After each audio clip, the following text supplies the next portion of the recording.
Hello everyone, मेरा नाम है शशांक। स्वागत है आप सबका लर्न फिल्म ऑनलाइन में।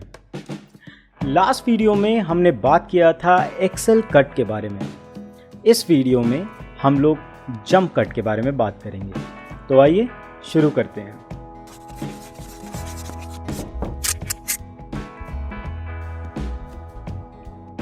फिल्म मेकिंग का एक बहुत ही इम्पॉर्टेंट कट, अगर किसी कट को सबसे ज़्यादा यूज़ किया जाता है उसको टेक्निकली विजुअली रिच बनाने के लिए, तो वो है जंप कट। लेकिन जंप कट होता क्या है? कई लोग इसको दो तरह से देखते हैं। कभी कभी जब एक एडिटर वीडियो एडिटिंग कर रहा होता है और अचानक से एक झटका सा आता है, उसको भी लोग जंप कट कहते हैं। लेकिन हम बड़ी बड़ी फिल्मों में देखते हैं कि किस तरह से जंप कट को यूज़ किया जाता है। तो यानी कि जंप कट के दो पहलू हैं। पहला, जब हमसे कभी कोई गलती हो जाए तो उसको भी जंप कट कहते हैं, और जब हम उसको एक प्लान वे में एग्जीक्यूट करते हैं ताकि हम स्पैन ऑफ टाइम यानी कि समय कैसे आगे बढ़ रहा है, अगर हम इसको दिखाएंगे तो ये भी एक जंप कट है। तो आप पे डिपेंड करता है कि आप इसको एक अच्छे जंप कट की तरह अपनी फिल्म में यूज़ करना चाहते हैं या फिर वो छोटी बड़ी गलतियां हैं जिसको आप अवॉइड करना चाहते हैं। तो चलिए बात शुरू करते हैं गलतियों से, यानी कि वो गलतियां जिसको हम जंप कह देते हैं कि यहाँ पे जंप आ रहा है। यानी कि हमारे एक्टर ने जिस तरह से अपने हो सकता है किसी प्रॉप को पकड़ा हो, प्रॉप यानी कि कोई भी प्रॉपर्टी हो सकता है, उसके हाथ में कोई किताब हो, कोई कलम हो या कोई चीज़ हो सकता है कि पहले वाले शॉट में जो अभी मैंने शॉट लेके कट किया है, दूसरे वाले में उसकी पोजीशन में एक डिफरेंस आए। हो सकता है कि मैं एक टेबल का शॉट ले रहा हूं और उस टेबल में चीज़ें रखी हुई हैं, मुझे पता है चाय का कप कहाँ रखा है या बाकी चीज़ें कहाँ रखी है, और हो सकता है कि इस कट के दौरान किसी ने उसको ज़रा सा हिला दिया हो। वो क्या है? वो भी एक तरह का जंप है। इस वीडियो को भी आप देख रहे होंगे तो इसमें भी आपको छोटे छोटे जंप मिल रहे होंगे, यानी कि वो हिस्सा है जिसको काटा गया है। लेकिन जब भी हम फिल्में बनाते हैं तो फिल्म बनाते वक्त हम इस चीज़ का बहुत ज़्यादा ध्यान रखते हैं कि इस तरह की छोटे छोटे जंप ना आए। अब बात करते हैं दूसरे तरह के जंप की, यानी कि वो जंप जिसको हम लोग फिल्म मेकिंग में जंप कट बोलते हैं, यानी कि उसको हम एक प्लान वे में यूज़ करते हैं। तो वो होता क्या है? किसी भी एक चीज़ को करने की प्रक्रिया, मान लीजिए कि मैं अपने बिल्डिंग के नीचे खड़ा हूँ और मुझे आने में यहाँ पे हो सकता है मुझे 2 मिनट लगेगा, तो क्या मेरी ऑडियंस इसको 2 मिनट तक देखती रहेगी? नहीं, ये काफ़ी ज़्यादा बोरिंग हो जाएगा। तो एज एन एडिटर जब मेरे पास ये एक पूरा विजुअल आएगा तो मैं क्या करूँगा? मैं इसको 2-3 सेकंड के 4 या 5 विजुअल निकालूंगा। यानी कि मैं अपने बिल्डिंग के अंदर एंटर किया, वहाँ का 2 सेकंड का शॉट, मैं सीढ़ियाँ ऊपर चढ़ रहा हूँ, इसका 2 सेकंड का शॉट, और उसके बाद डायरेक्टली मैं अपने गेट पे नॉक करता हूँ। यानी कि 6 से 7 सेकंड में मैंने अपनी 2 मिनट की चीज़ें कह दी। अब ये जो पूरा विजुअल आपके सामने आया, इसमें हुआ क्या? उसमें 2 मिनट की चीज़ को मैंने 7 सेकंड में उसको सिंक्रोनाइज़ कर दिया, मैंने उसको समेट दिया।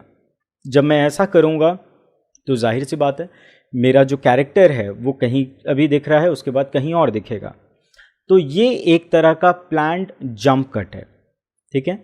तो इस कट से हम ये करते हैं कि जो स्पैन ऑफ टाइम है, यानी कि जो समय हमारा जो समय है, फिल्म मेकिंग का जो समय है, ठीक है, किसी भी एक कैरेक्टर का एक मूवमेंट का समय है, उसको हम समराइज़ कर रहे हैं, उसको हम एक जगह पे निचोड़ रहे हैं।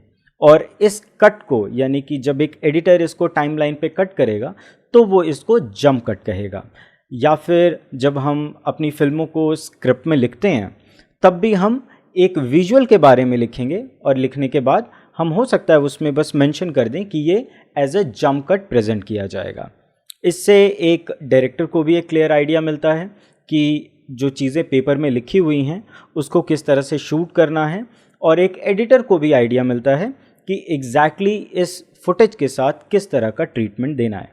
यूँ तो जंप कट बुरा माना जाता था, लेकिन अगर हम फिल्म मेकिंग का एक इनिशियल दौर देखें, यानी कि बिल्कुल जब से फिल्म बनाना शुरू किया जाता है, उस वक्त इसको जो आपका कैमरा है वो एक तरह का मैजिक बॉक्स, यानी कि जितने भी कैमरामैन थे उसको एक मैजिक बॉक्स की तरह ट्रीट करते थे। तो इसकी शुरुआत होती है 1896 में, यानी कि 1896। एक फ्रेंच मजिशियन थे जॉर्ज मेलियस। जॉर्ज मेलियस ने वो अपने कैमरे को एक बार सड़क पे एक शूट कर रहे थे, और शूट करते वक्त अचानक से जब वो अपना कैमरा रोल कर रहे थे, उनका कैमरा अचानक से फंस गया। जैसे ही उनका कैमरा फंस गया, उसके बाद वो उसको ठीक करने लगे, और अचानक से जब वो कैमरा दोबारा उन्होंने रोल किया, उसके बाद फिर जब उस फुटेज को वो देखते हैं, तो जब उनका कैमरा फंस गया था उस वक्त वो रील रुका, और जब उनका कैमरा दोबारा चलना शुरू हुआ तो उस वक्त एक गाड़ी आ रही थी जो कैमरे के बिल्कुल हमारे फ्रेम के बीचों बीच थी, और अचानक से वो विजुअल जो हमारा फ्रेमिंग है वहाँ से वो चला जाता है, यानी कि वो गायब हो जाता है। तो उन्हें लगा कि ये बहुत ही एक बेहतरीन एक ट्रिक है जंप कट का, जिसको एक मैजिक की तरह भी दिखाया जा सकता है। और इस तरह से आप इनिशियल शॉर्ट फिल्म्स देखेंगे, क्योंकि पहले शॉर्ट फिल्म्स ही बनते थे, तो वहाँ पे आपको जंप कट का बहुत ज़्यादा यूज़ मिलेगा। तो यानी कि जंप कट जो इन्वेंट किया गया, यानी कि सबसे पहली बार किसी ने जाना, तो उसका क्रेडिट जाता है जॉर्ज मिलियस को। और अगर आप यूट्यूब पे भी उनके कुछ क्लिप्स देखेंगे तो आपको ये पता चलेगा कि वो जंप कट से कितना कुछ अचीव करते थे। तो मैं रिकमेंड करूँगा आप जाइए, जॉर्ज मिलियस टाइप कीजिए, उनकी शॉर्ट फिल्म्स देखिए, आपको पता चलेगा कि वो किस तरह से इस छोटे से ट्रिक को यूज़ करके एक मैजिक का इन्वायरमेंट वो डेवलप करते थे अपनी फिल्मों में।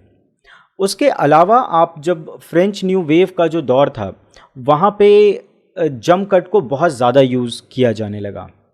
वहाँ पे कुछ चीज़ें बहुत ही कॉमन थी, जैसे कि 30 डिग्री रूल मैनेज ना करना। 30 डिग्री रूल क्या होता है इसके बारे में हम लोग आगे बात करेंगे, वीडियो बनाएंगे। आप इसको आसान भाषा में ऐसे समझ सकते हैं कि जब हम दो कैमरों में 30 डिग्री का डिफरेंस नहीं रखते हैं तो यूज़र को एक जंप महसूस होता है। तो जो फ्रेंच न्यू वेव के दौरान जितनी भी पिक्चरें बनी, जो जितनी भी फिल्में बनी, तो इसमें बिल्कुल कॉमन था, जहाँ पे एक सिंगल शॉट लिया जाता था, कैमरा मूव हो रहा होता था और एब्रप्ट कट भी लगाया जाता था। तो वहाँ पे 30 डिग्री रूल मैनेज ना करना या फिर बाकी तरह के विजुअल जंप वहाँ पे दिए जाते थे। लेकिन इसका एक एडवांटेज भी था, वो बड़ा ही रियलिस्टिक लगता था, और ये इसलिए एक नए तरह का सिनेमा जो कि कम बजट में फिल्में बनने लगी, उसकी शुरुआत भी होती है। लाइट वेट कैमरे से लोग ऑन द गो शूट करते थे, तो ये उसकी खासियत भी थी। तो ये सारी तो बातें वो हो गई कि जंप कट होता क्या है, कहाँ यूज़ हुआ, उसका क्या बेनिफिट है। लेकिन आप कैसे जज करेंगे? आप अगर कोई एक फ़िल्म बना रहे हैं और एडिटिंग टेबल पे बैठे हैं या फिर अपनी फ़िल्मों को लिख रहे हैं, तो आप कैसे जज करेंगे कि जंप कट मुझे कहाँ यूज़ करना है? इसके लिए आप कुछ फैक्टर्स को ध्यान रखें। जंप कट से फ़ायदे क्या होते हैं? सबसे पहली बात, जैसा मैंने आपको पहले बताया, जो स्पैन ऑफ टाइम है, ठीक है, यानी कि एक जो लंबा दौर है। सपोज़ एक खाने बनाने का प्रोसेस है, एक आपकी स्टोरी में एक आदमी है या औरत है और वो खाना बना रहा है, तो उसके खाने बनाने में हो सकता है आधे घंटे का समय लगे, लेकिन आप उसको जंप कट से बहुत ही जल्दी दिखा सकते हैं।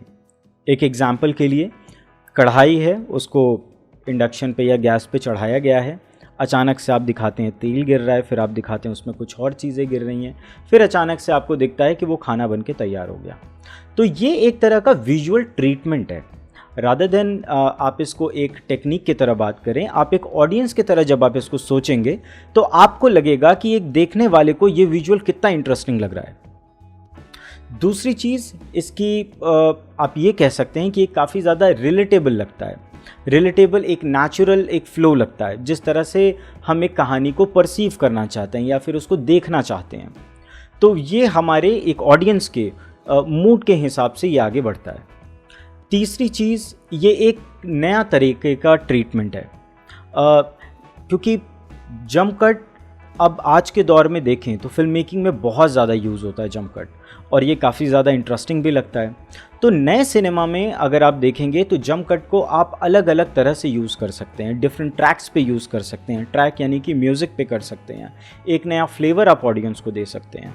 और सबसे ज़्यादा आपने जंप कट अगर कभी देखा होगा तो वो हॉरर फिल्म्स में देखा होगा। लास्ट वीडियो में हम लोगों ने बात किया था एक्सेल कट के बारे में, किस तरह से हॉरर फिल्म्स में यूज़ किया जाता है। सेम एक्सेल कट की तरह जंप कट्स का भी यूज़ किया जाता है। जब एक एब्रप्ट जंप आता है, यानी कि आपके विजुअल में हल्का सा डिस्ट्रैक्शन आता है, तो वो ऑडियंस को जो हॉरर का फील है वो उस फील को बहुत ज़्यादा इन्हांस करता है। तो यानी कि जंप कट एक विजुअल ट्रीटमेंट है जिसको आप अगर सही से यूज़ करें तो वो आपके लिए काफ़ी ज़्यादा फ़ायदेमंद हो सकता है, ऑडियंस के लिए काफ़ी ज़्यादा मनोरंजक हो सकता है और आप एक नया फ्लेवर आप अपने ऑडियंस को दे सकते हैं। अब बात आती है कि जंप कट के बारे में हमने समझ तो लिया, कब यूज़ करना है ये भी समझ लिया, लेकिन इसको करें कैसे, ये कैसे डिसाइड करें। तो मैं आपको बिल्कुल छोटा सा एक क्लिप मैं आपको एडिट करके दिखाता हूँ। हमें इसमें जो सबसे ज़्यादा ज़रूरी चीज़ है, जो मैंने आपको पहले भी बताया, आपकी प्री प्लानिंग कितनी अच्छी है। अगर आप अपने जंप कट को अपने स्क्रिप्ट में ही डिसाइड कर लेंगे या उसको मेंशन कर देंगे तो शूट करने वाला भी उसको उस हिसाब से शूट करेगा और एडिट करने वाले को भी पता होगा कि मुझे करना क्या है।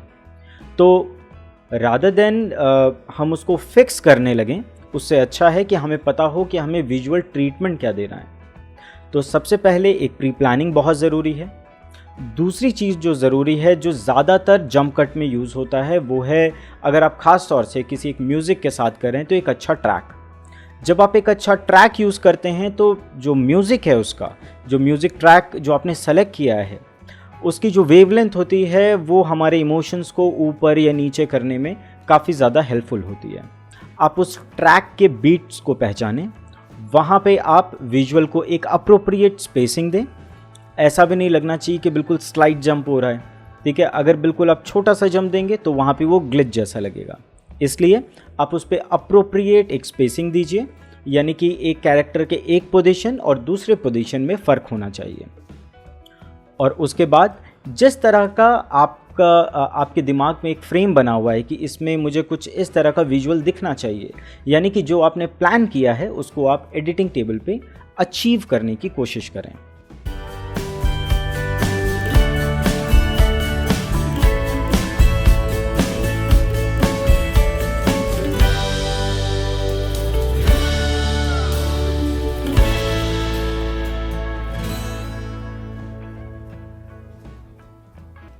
तो उम्मीद करता हूँ आपको ये वीडियो पसंद आया होगा, आपने कुछ नया सीखा होगा, वो भी आसान भाषा में।